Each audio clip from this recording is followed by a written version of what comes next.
Hello everybody, it's the Historical Gamer once again, and today we're going to be taking a first look at a upcoming game, which I believe it was in the email, so I'm assuming I can say it because they said there's no embargo. I believe it comes out to early access on the 30th, so just a couple of days. The game is called Great Houses of Calderia, and it is a grand strategy game, kind of in the Middle Ages. It's a fictional world. That is very like dynasty centric. You can see on this menu screen here, there's like this family tree thing going. So like, it seems like they're trying to say like, oh, see, Crusader Kings did this thing where people cared a lot about dynasties. Let's make a game whose whole concept and conceit is you following this great house in this country and you trying to build yourself up without all the historical baggage that comes with maybe more of a historical grand strategy game.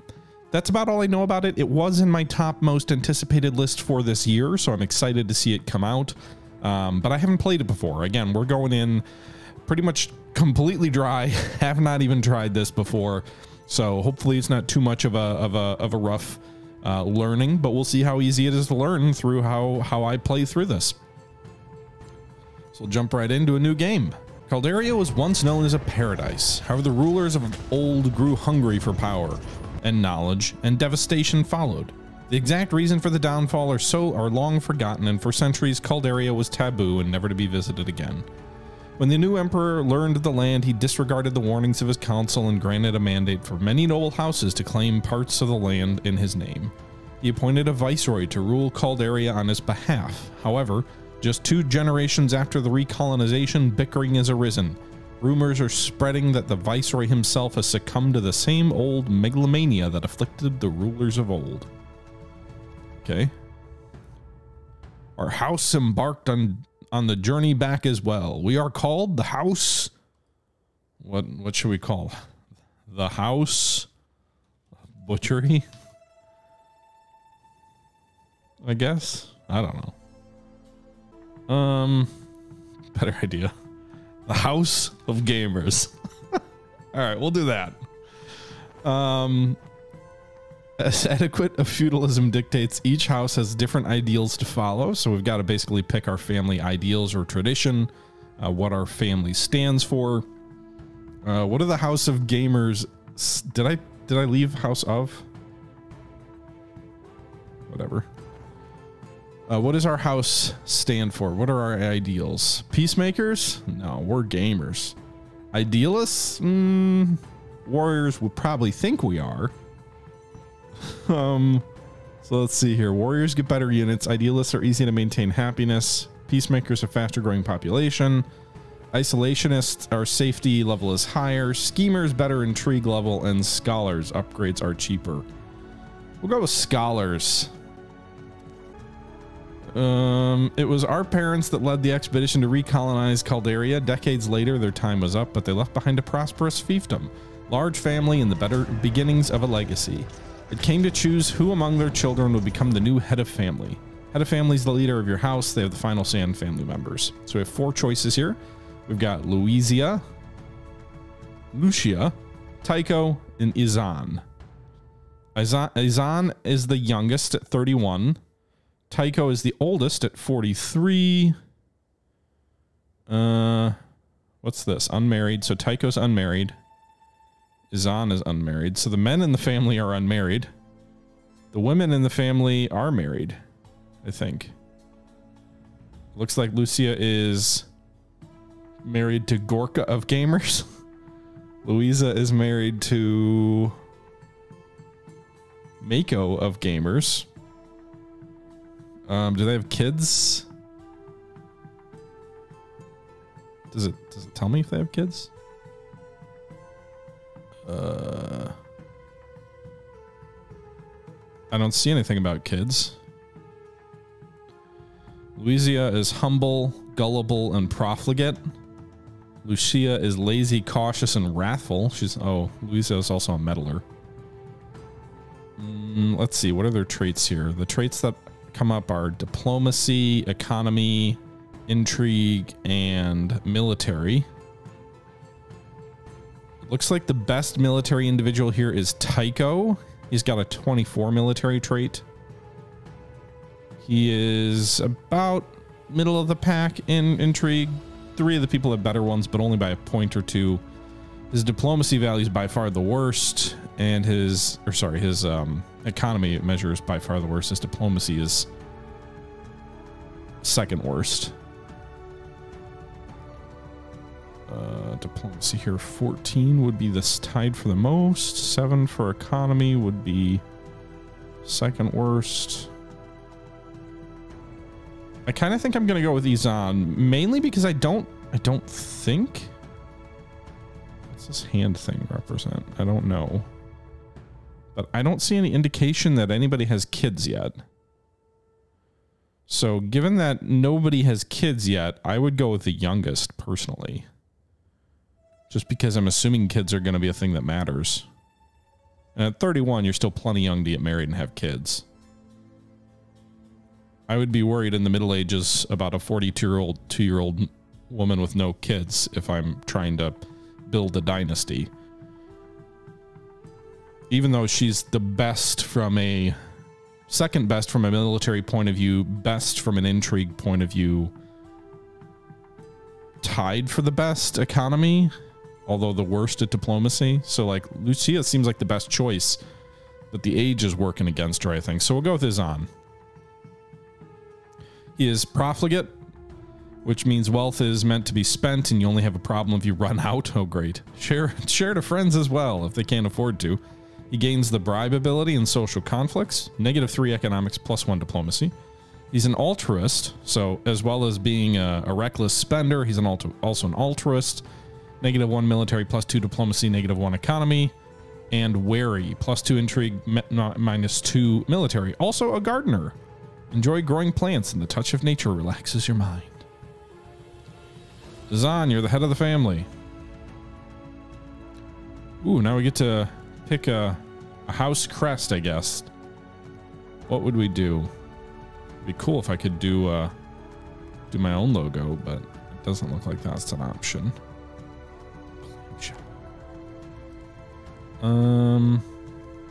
There's 64 different options.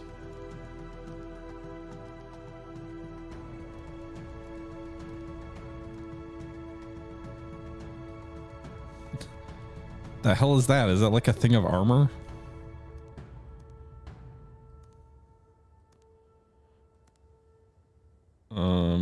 Okay. I don't know.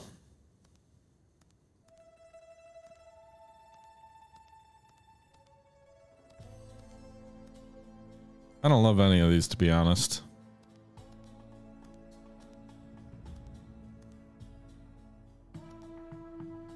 It's like a standing wolf. We'll do a, what is this? A rhinoceros, maybe? We want the color to be red. Second color to be, a white on the crest. Secondary color, maybe blue or black? Red and black with a white line. Is that a lion? That does not look like a lion. It's got like a little nose horn thing. A boar? Yeah, I was thinking maybe it was a pig. All right, house origins. When our house embarked on the journey to Calderia, we were among the first to arrive near the Emperor's lands in the east. Flatlands, high population, crop bonus. Early to arrive, landed in the south near, I don't know what Ermedia is, home of the mathematicians. Crafters unlocked. We did go with a scholar route, so that might be a good option to go for. Arrived later and settled in the mountains of the north. Material and ore bonus. Arrived when most of the land was inhabited and thus settled a bit further away in the west. Varied effects. So this is like wild card.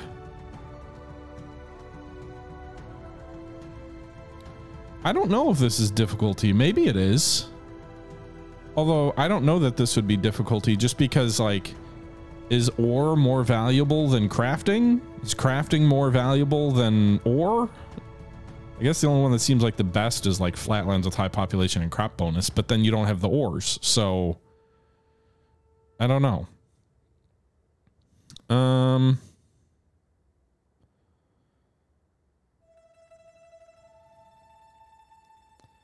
We will do Hillside. Crafters unlocked. Okay, so now we get to choose our starting location. So because of that, we get to choose in one of these blue sort of shapes. I like the idea of having some coastal terrain available to us. And actually, this looks real nice right in here. You've got a river that's moving right through your lands. You're right on the coast as well. If you're up here, this feels like you're really kind of isolated. So this is the map. I mean, this could be more remote in terms of potential conflicts. Not sure. This one, you're kind of boxed in a little bit to the east with Punto Lucia. Oh, you can zoom in and out with your mouse wheel. But I like the idea of a river moving right through our terrain. Looks like we'd get some nice cropland here. We got some hills and mountains on the flanks.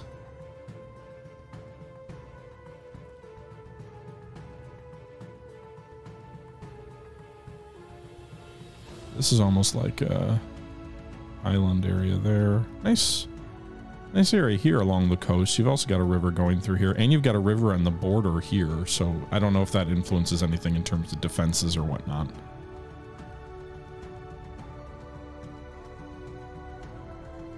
But yeah, I think we're going to go with this bottom right option here.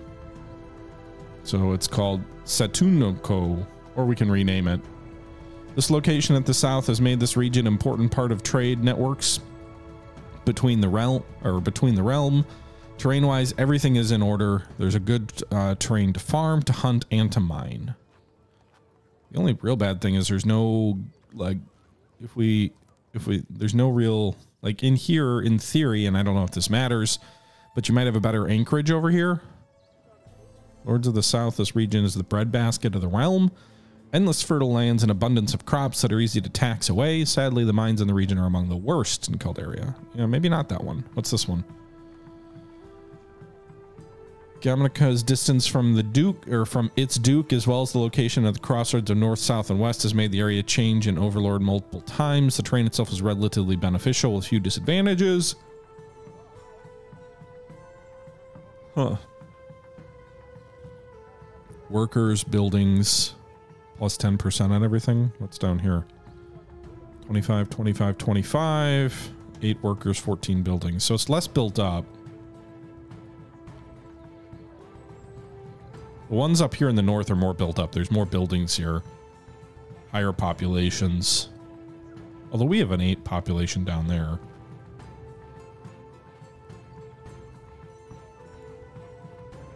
Yeah, we're going to go with this one down here.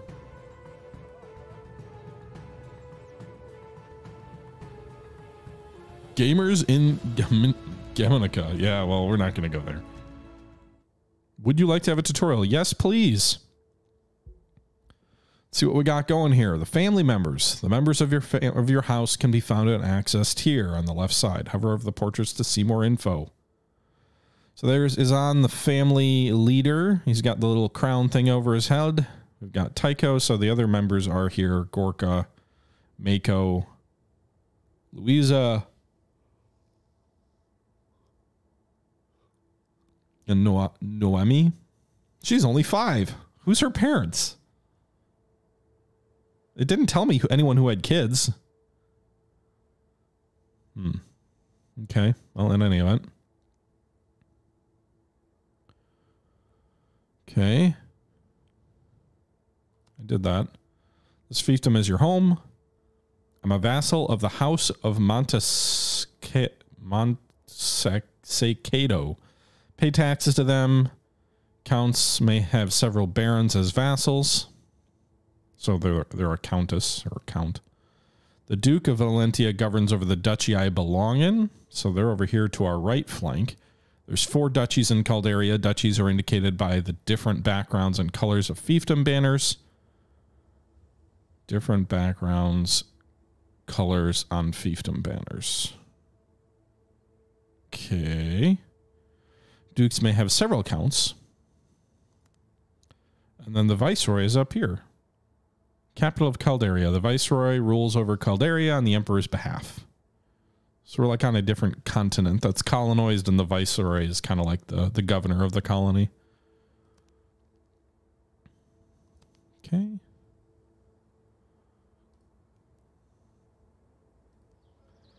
Population of your fiefdom is shown here. First is the number of your current population. 8. Max pop cap is 13. Populations increase when the green bar fills to the top. Population amount is translated to workers. So it looks like we have nobody working in the keep, 2 farmers, 4 masons, and 2 miners. So that's our 8 population.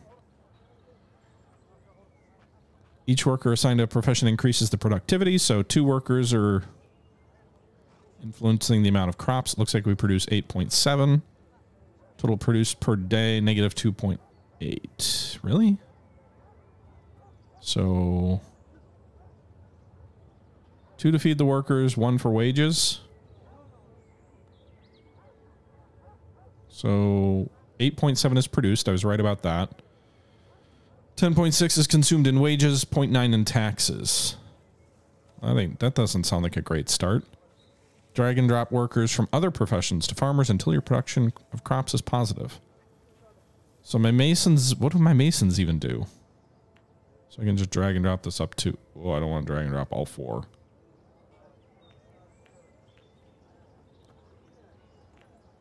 right, so I take 1 mason, put him in the farming, and now it's a positive production. Takes time for workers to reach their full potential. Okay. Farmers do not have maximum worker caps, while other professions do, so you can have an infinity number of farmers. Population grows according to the happiness of my workers, so my workers are not happy. You may assign your family members to oversee professions. The competence of your overseer may boost or hinder production. Production and happiness are the most important factors at the beginning. Those are measured by the diplomacy and military skills of the overseer. Okay. So military is like they're a difficult person to work for. Diplomacy is probably they got the sugar. I don't really want to make, I don't know who's the best, but I guess it wants me to put Hisanzo in charge.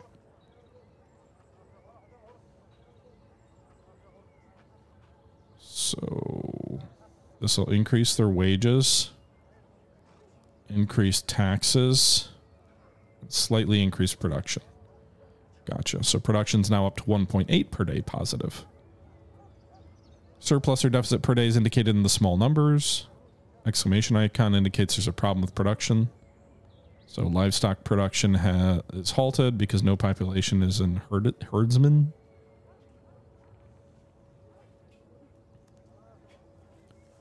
Click the back button or the right mouse button to return to the map when you're ready. Didn't we already do this? Must pay workers. Gotcha. Okay, so do we want to take someone and put them in herdsmen because we have no production there? What do my masons produce? Materials? All right, we're going to take one of them and put... No, not all 3.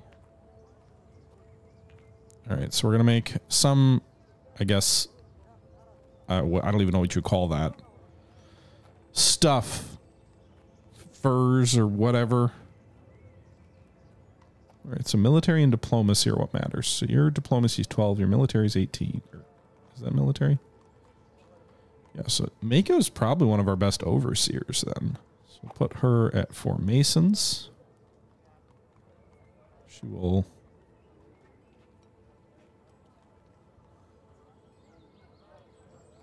influencing the materials by 0.8.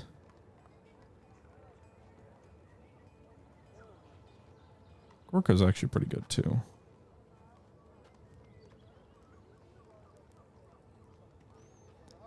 You can order your workers to do work harder. Increasing the work effort boosts production but makes them unhappy. Better wages help mitigate the problem. We'll just stick to normal production right now, but you're going to get a slight boost in production.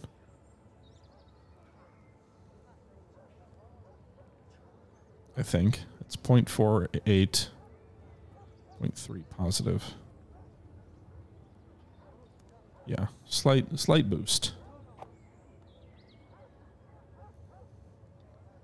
I don't know if there's a reason I shouldn't be assigning everybody to some overseer work.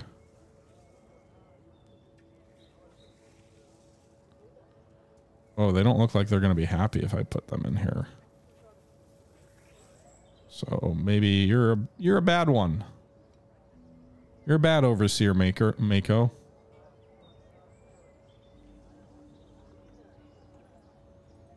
Okay. So the other folks are doing all that stuff. I don't know if Mako, if we put you in the keep, if that does anything. Doesn't look like it. So we'll leave you out of there for now. So it looks like farmers, masons, herdsmen, and miners. Herdsmen produce like whatever this, what is this? Livestock? They produce livestock? I'm assuming that's like a, oh my God, I can't think of the word. What is it called? A pelt? It looks like a pelt. And then this is metal ore. This is materials, which presumably you use to build grapes and crops. Upgrades are marked with a check mark if they're already built. An upgrade with a hammer icon can be built immediately. Red icon indicates you don't have enough resources to build the upgrade. When an upgrade is started, all the workers in the profession will focus on completing it and they will not produce any resources during the construction. A locked icon indicates that some other upgrade must be built before this upgrade is unlocked. All professions have 4 tiers of upgrades that are unlocked by the upgrade made to your castle. First profession, upgrading your castle to Borg, Keep, Fortress, and Citadel will unlock new upgrade tiers in all professions. Professions upgrades have various effects: increased city size, worker slots, new military units, companion, profession, better wage tier, new work effort tier, improved fiefdom safety. Okay, that's good stuff to know. So we have a keep already. Doesn't look like we have enough to upgrade anything else right now. No active trade routes. All right, so close. Current objectives can be seen here. You've done the first one already. Hover over the exclamation point, the icon over to the right. Okay. Good diplomatic relations are important. Send an official visit to your overlord. Fiefdom to improve your relations. Diplomacy. Official visit. I guess it wants me to send Izan, who's doing the crop stuff. All delegations have to be done by someone in your family. Choose a leader from your delegation. Already did that.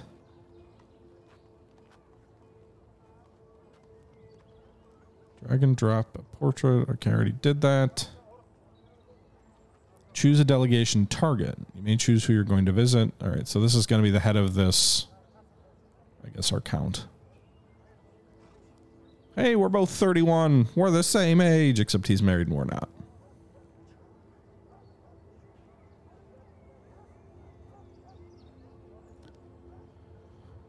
Okay. Here are the time controls. That's simple enough. Build a building. That's my next objective. I don't know that I can build anything yet.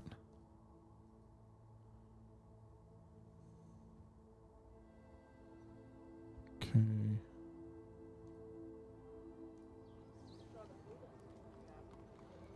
I can't. What do I need? Requirement is not met. You need 100 horses, which we have. 50 parchment, which we have. 100 steel, which we have. What we don't have is 1,000 metal ore. We're well short of that. 2,000 materials. All right, so we're not building a keep anytime soon. What about crenellations?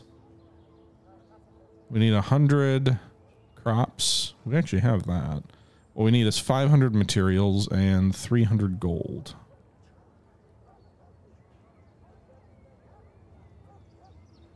Oh, you only produce gold if someone's in the keep? Really? Also, why did that person fall out of the Mason category?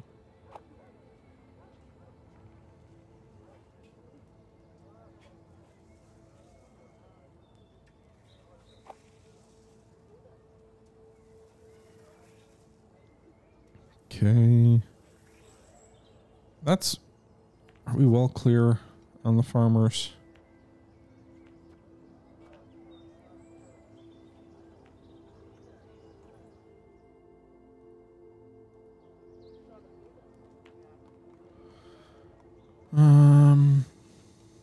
Not really.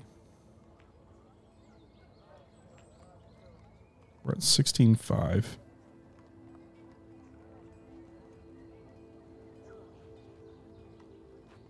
So I won't produce enough food if I pull someone out of there. Crop rotation? I need more materials. All right, I don't think we can finish this initial objective until after we have some time pass. So we'll unpause. Wait, one character is too old for a wardship. Naomi of Gamers suggests that a member of the other family takes responsibility for educating your youth.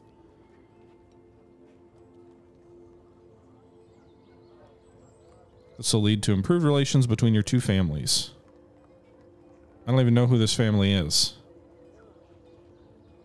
But okay. Family member without a task. Lucia of Gamers.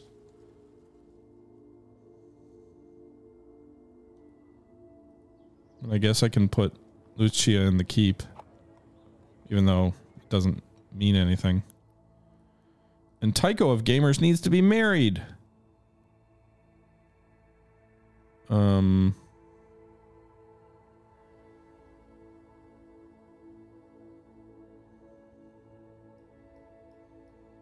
We'll hold off on that for now. All right, we're going to do that whole diplomacy visit. So let's unpause. It's the spring of 1312. So Tiberio is on his way to his diplomacy thing. Our 5-year-old is apparently on a boat headed to the Count of Nardi, who will educate. I think. Or maybe not. Kale, where are you going?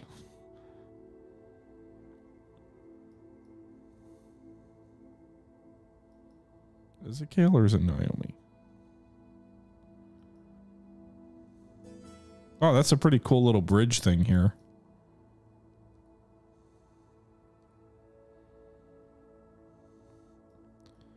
What's this? Trend setting. Most interactions between other families are presented with events. This event happened to the person on the left. Zon of Gamers. Skill of the characters have often the greatest impact on possible outcomes. A skill of 10 to 12 is average, plus 18 is superb. Traits may also affect events depending on context. Okay, so remember, this is a game fundamentally about relations between families, mixing in grand strategy. So think CK, but with more of that, I think. Personal relations and house of relations can often hinder or help your cause. Personal relations are shown as red or green circles. House relations are green or red. So it looks like we have a -5 personal and a -15 house relations.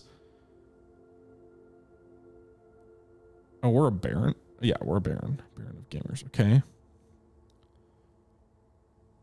But our attitude toward them is positive. Okay. You may choose what your family members try to achieve, but their characteristics determine how well they succeed. Skills of each of the events' characters are often compared to each other. Hover over the events choices to get a hint of what affects the outcome. March in with the fabulous retinue. Affecting your outcome is your diplomacy score, your economy score, your highlighted traits, and your fate. So fate is luck, I guess. So a fabulous retinue. We are profligate and altruist, so I would think that would help. Maybe not. The economy score is not very good for him. The diplomacy score is okay. Present the quality of craftsmanship and the hopes of business. My economy score is bad, so we're not going to do that. My intrigue score is okay, though. Give Tiberio the double you think fits him best. Or the doublet. Average relations, your highlighted traits, and fate. I don't like it. None of these seem like they have very good chances.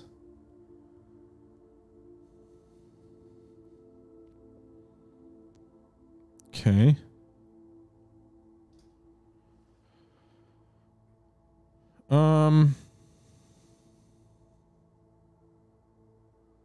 Yeah, I think so, J Street.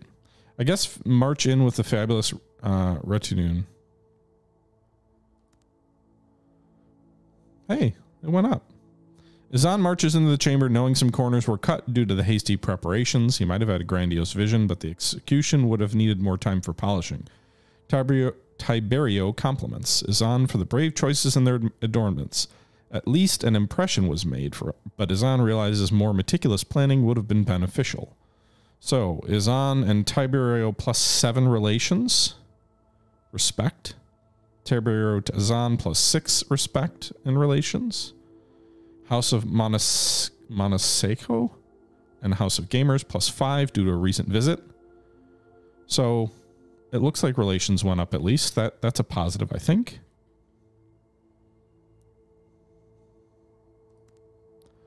Check all of your current, past, and future objectives from this button. This is the end of the tutorial. Feel free to browse your current and future objectives and get an idea what you could try to achieve next. More gameplay mechanics will explain to you as you run into them for the first time. Okay, road to victory. Oh, wait, let's go back here. Road to victory. So right now, this is the very start of the game. First thing we did is assign an overseer and make an official visit. We haven't built a building yet. Then make trade, send courier members, court some unproposed marriage. And then you go all the way over here to the right.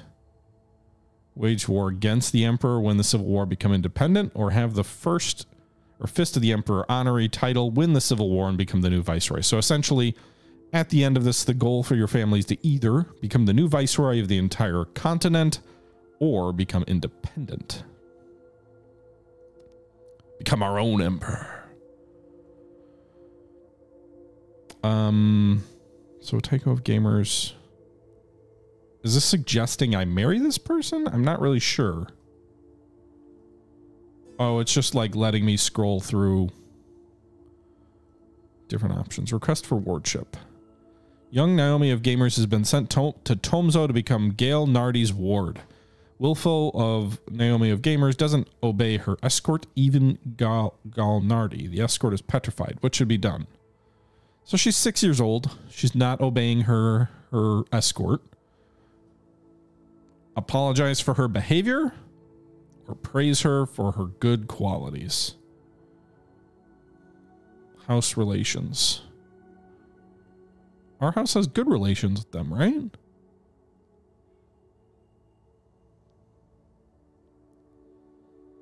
Enemy's trait. I don't know what that means.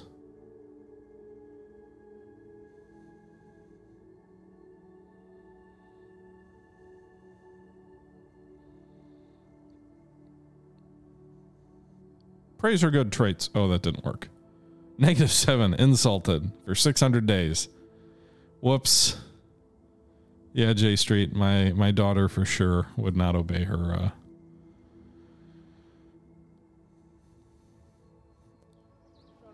So do I have to send her somewhere else now? I'm kind of confused. Suggest that a member of the other family take responsibility for educating your.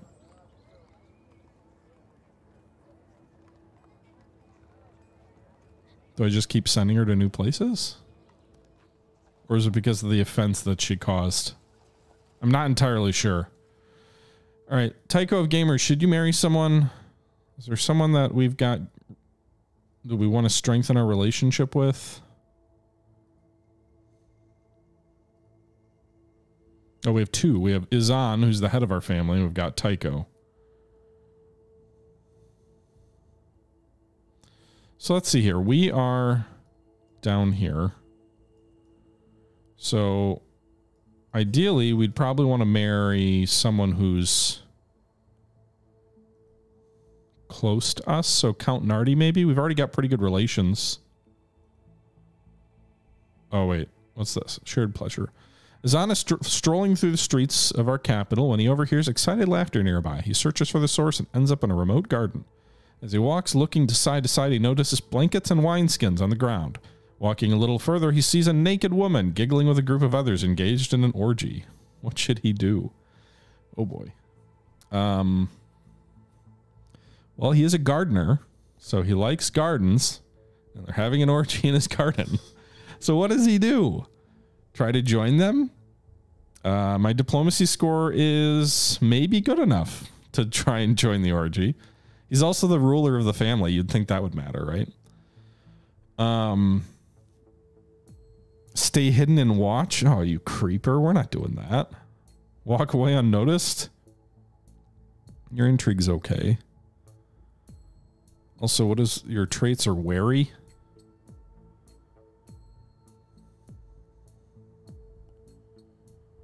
Never do anything you might regret later. Or talk with them.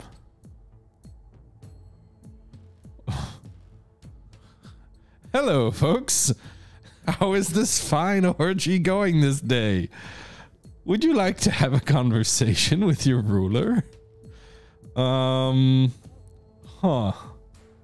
Hidden and watch, it doesn't... Well, I guess it might fit with being wary.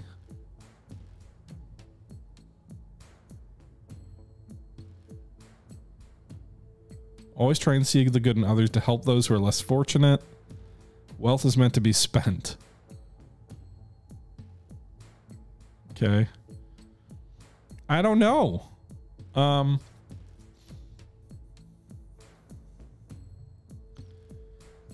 to join them.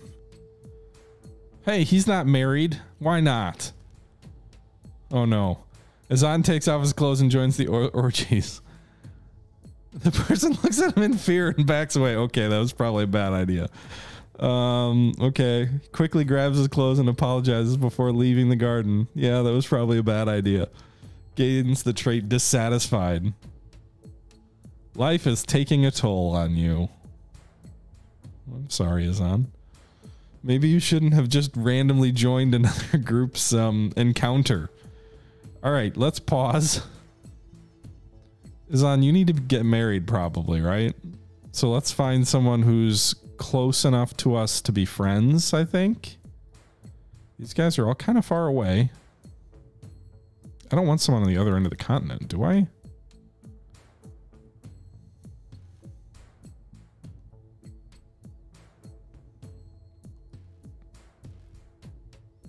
Also, ideally, someone with better relations than all of these people.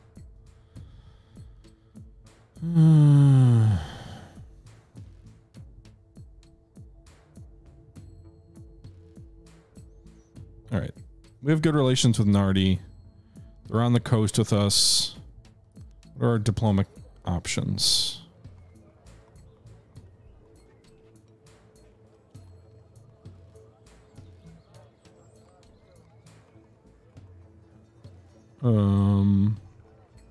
What is this on doing? He's not doing anything. All of these are locked. Sending a courtship delegation means starting a discussion about joining two families in alliance via marriage. If the families agree that marriage between the two unmarried characters would be beneficial. Can't send married characters. Characters can't be on other delegations. Toddlers can't be sent. Okay, but that's fine.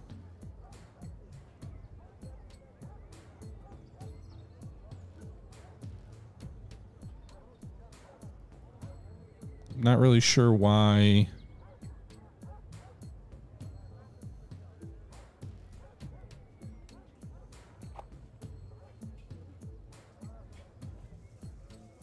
Maybe an official visit. Maybe that'll help. Oh, I don't think they have anyone we can marry. Doesn't look like there's anybody else in this family. So that might matter. This family we're pretty close to. Don't know that they have any marriage options. Are all of these families like with no kids?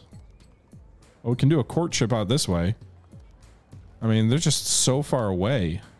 Doesn't seem terribly wise, but whatever. Taiko. Katya. Go. Okay, so we still have to build a building. I don't have enough stuff to do that yet, I don't think.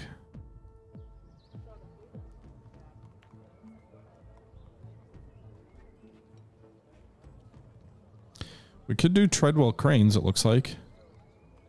What does this do? Clay pits. Plus 15 resource. Wage level 2. That's for the masons. For the herdsmen, we can do more stuff with them. And for the miners, we can do more stuff with them. We can do ore smelting. which increases the slot of people who can work as miners.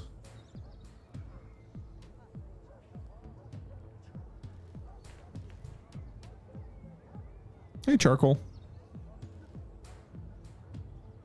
Do you want to hear your podcast intro, Charcoal? Do you want me to spoil it for you?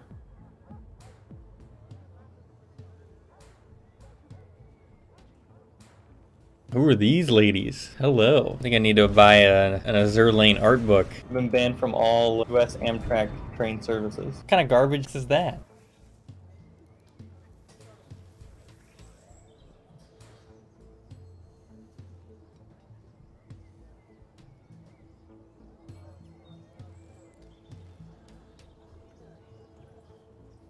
There you go.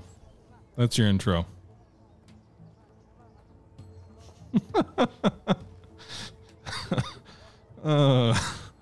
You said all of those things, Charcoal. Some of them were taken out of context, but you know. All right. So what are I don't know what to do here. Like, what is so if we want to upgrade the I want to upgrade. I guess farmers are probably the thing I'd want to upgrade the most, just because I would assume that I would rather shift those workers to other things. But I need 350 materials. So then materials would seem to be like, all right, that's going to be the thing you need to produce more. So this would increase production.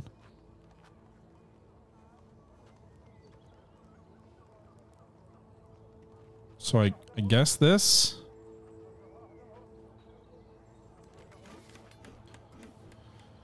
No, that doesn't mean all the miners are only going to focus on building this one thing for the next 45 days.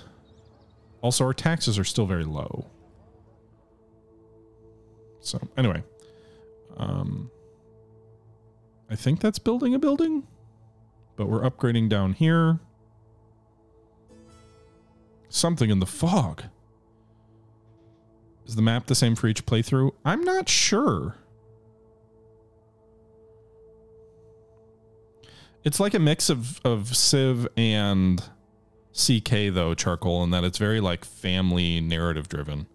But I think the map is the same each time. I could be wrong though.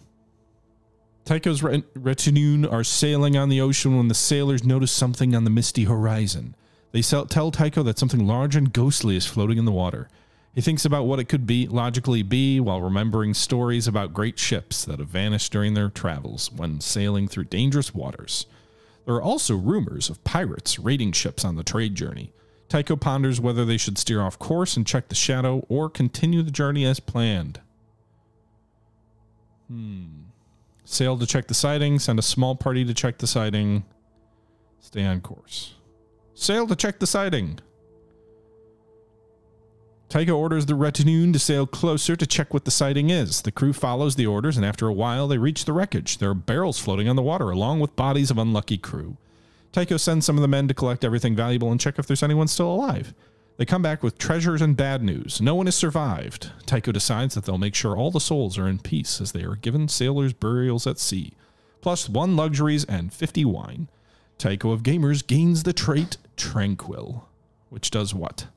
You feel like nothing in the world is really worth getting upset about. Is that good or bad? Okay. Upgrading 17%. So it appears that you don't have months, you just have seasons down here on the lower right. I'm curious how many days are in a season. Is it like 90 or 60 like in real life? 90, I guess. Middle-aged. Happy birthday, Louisa. Louisa is now middle-aged. There will be destinations that are happy and some which are sad, but each of these will build up a better future than the past. Okay. Happy birthday. One thing I'm moderately, I guess I wish there was, and maybe it's just because I don't know where to look, but I don't see any indication of whose kids are who. We've got the 1 6-year-old in our family, but who's her parents?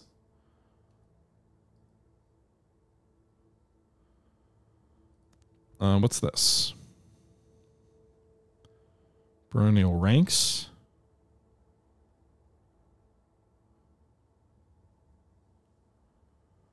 Okay. Committal ranks.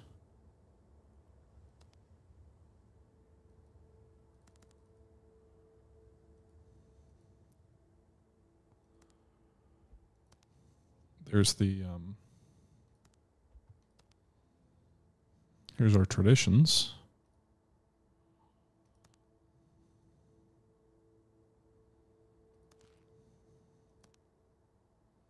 Map mode sees the fiefdom on who's our overlord and vassals.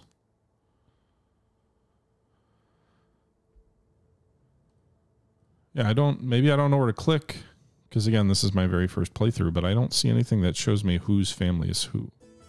Left red button. This down here?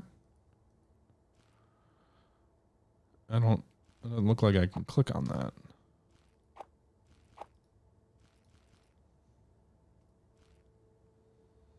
Oh, family here. So, okay, so Naomi is Louisa's daughter.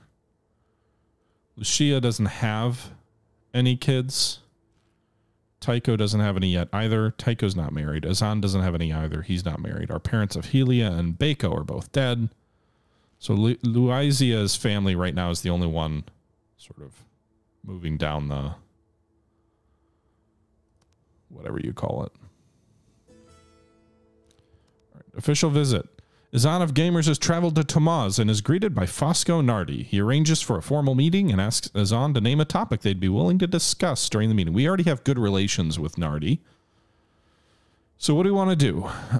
We could have a trade discussion. My guy's not very good at trade, but the other guy is. So we'd have an average relation. State of defenses, collective military. That would be a better score, 26 versus 42. Court gossip, collective intrigue. Meh. State of defenses. Let's do that. Fosco agrees that military matters would make for a good topic of discussion. Although they have their differences over the rights of fiefdoms to defend themselves, the visit certainly wasn't in vain. +6 and +5. All right, so we made our relations with the Nardi family better. So this is kind of cool. Like, you've got a sense of these folks moving across the map. So you can see my guy over here. No interest. Tycho of Gamers has arrived at Vascu to court Katya von Roig. So far, Katya hasn't shown any interest in Tycho, and there are concerns the delegation that chances of marriage are slim. Oh no! Katya, Tycho is really a splendid catch. What should we do? How do we convince you? Find out about her interests. My intrigue is okay, not great. Charm her. My diplomacy's bad. Bad. Marriage is a political affair. Not a matter of love. Well, that might actually be our best chance, as the house relations are a 10 combined. 5 each way. But I guess, what are her interests? Despite his best efforts, Katya seems cold and distant. However, after a day of sullen and tense atmosphere, Katya seems more open to the idea of getting married in the future. The whispers in the court suggest that he had had a heated conversation among family members of the House of Fodoroig about Katya's childish behavior. +15 courtship relation. -2 resentment. -3 resentment. +5 due to a recent house visit. So, I guess slightly better chances in the future. I don't know if he's coming home.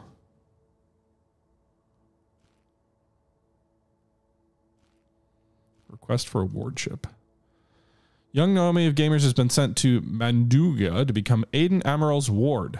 Willful Naomi of Gamers doesn't obey her escort. Again? And even Aiden Amaral. The escort is petrified. What should be done? Naomi, you're embarrassing me here.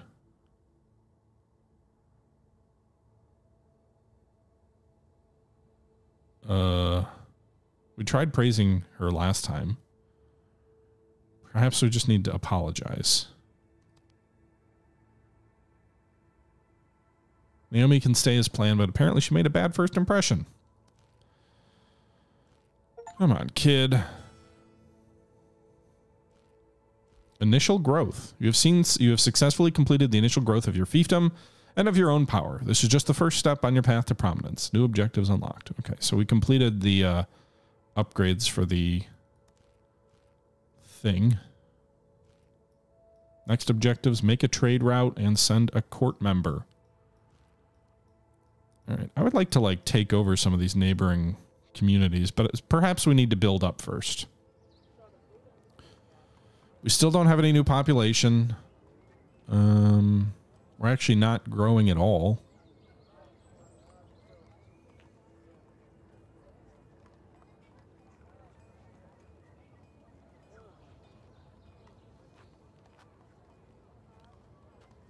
Okay, the other two family members aren't currently present.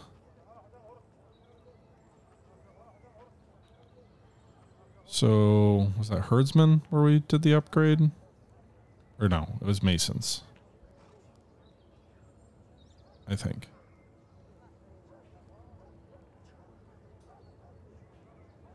Yeah, we did clay pits. Okay. What do I need for crop rotation? 350 materials. So that's going to be a little while.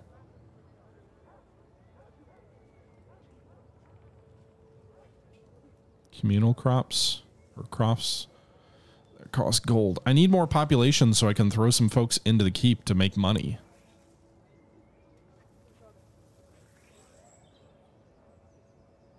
You're the citizen of Baron of Gamers Charcoal? I can name I think I can rename these folks, right?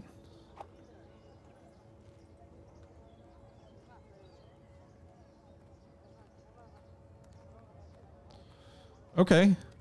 I can rename them. So let's get out of here. Tycho, the unsuccessful suitor.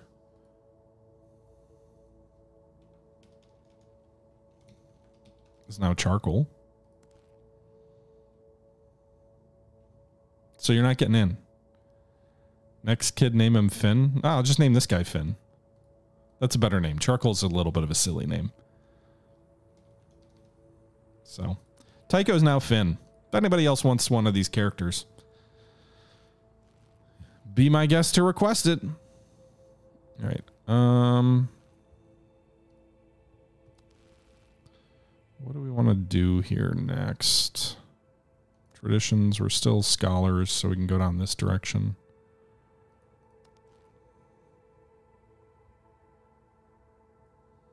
Make a trade. What would I even trade? Wow, I am not making much livestock. Consumption 0.8. So there's not much bonus there. We do have a pretty healthy surplus of metal. And how do you grow? What do you do to get more people? What do I need to do? That's what I don't entirely know. So growth. I guess a given category needs growth. Herdsman. Oh no. That's... How do I grow the city? Do I need to give them more wages?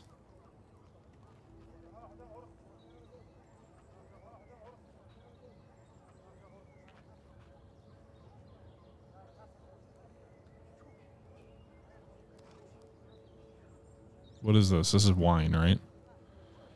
So that'll make them happy, which will make them, I guess, have kids and grow. But I don't have the, I'm not producing any wine, so that'll be a bit of a challenge. I don't even know how to undo what I just did. Oh, I can pay them in either pelts or wine. Or the next option is luxury goods. Okay.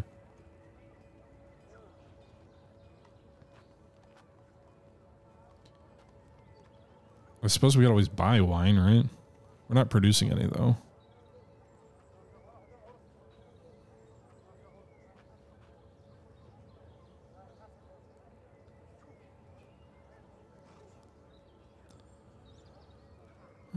Will they produce more if I give them wine?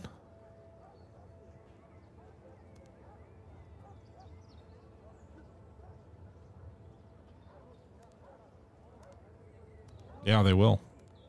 Production goes up pretty considerably.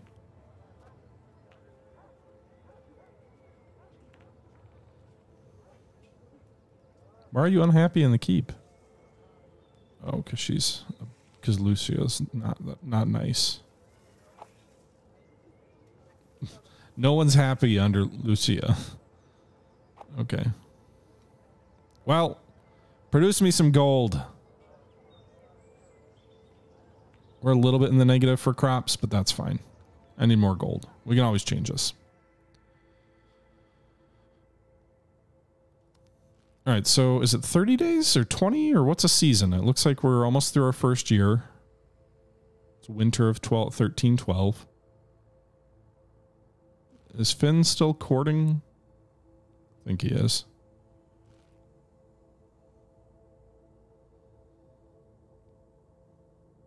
It would appear that a month is 30 days, or not a month, but a season is 30 days. So we've crossed into the second year of our rule. It is 1313. In the year 1313. I guess I'm the whole family, but Izan is the head of our family. Charcoal. All right, who should Izan try to court and marry? Because he's the youngest and he doesn't have a wife.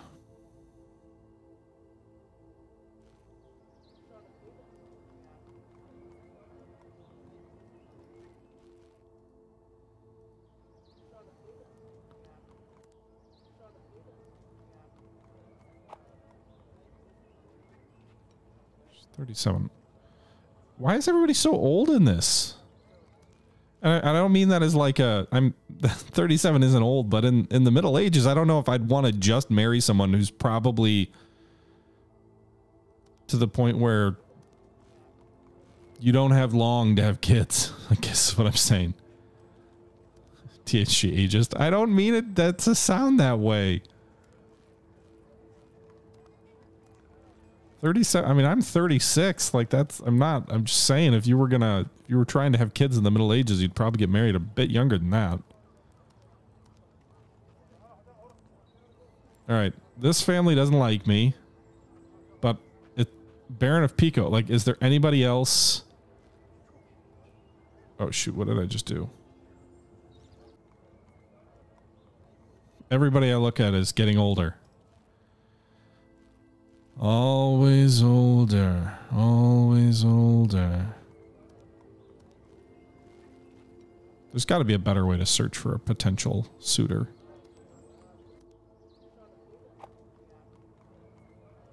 Katya's 32. She's a spring chicken. Let's do this. Wasn't Katya the one I sent Finn after? Whatever. You go and both try and convince her to marry you. Can I marry within my family? I don't know. Maybe? All right, everybody, and that's going to do it for today's video. Our first look at Great Houses of Calderia, a fictional family management and grand strategy game, kind of in the Middle Ages type feel. Interesting looking game. I do think my initial thoughts are that the game's sort of family management and courtier system probably could be better displayed within the UI, but generally speaking, a very positive opinion of what the game is trying to do.